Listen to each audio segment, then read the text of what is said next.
鸿海集团创办人郭台铭昨结束访问美国行程，等来到台湾的时阵，讲最近会有重大事件宣布，敢是要宣布要来选总统呢？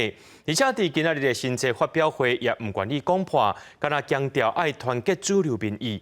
因那彰化县的议长谢典林表示，无支持郭台铭独立参选，伊是支持郭瓜配。郭文德阵也是讲无要郭瓜配，强调会选到底。 鸿海创办人郭台铭甲因牵手詹兴莹，拢穿粉红衫出现。郭台铭伫父亲节这天举办新册发表会，配合伊的册名，予少年人的30条备忘录，优先开放予40岁民众入场。不过，前一天访问美国煞转来台湾的时阵，郭台铭讲最近会有重大宣布，各界拢关注伊敢是要表态独立参选总统。主流民意大联盟的团结，是我最支持、最努力的目标。 希望团结所有的主流大民意，换掉这一个执政不利的现在的执政党。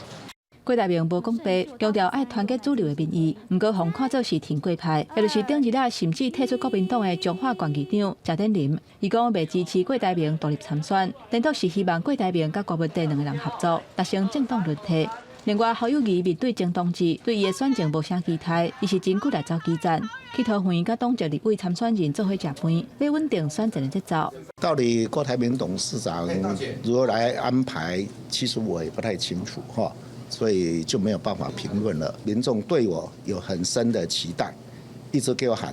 动算加油！我走到哪里，处处都是这样子。现在我们内部的民调，我们跟赖清德副总统的差距是非常的微小的。那么在正当性，还有我们整个选战的策略各方面，其实柯文哲是坚定的参选到底，这一点是毫无悬念的。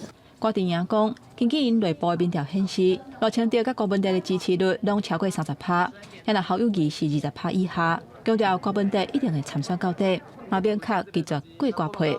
记者综合报道。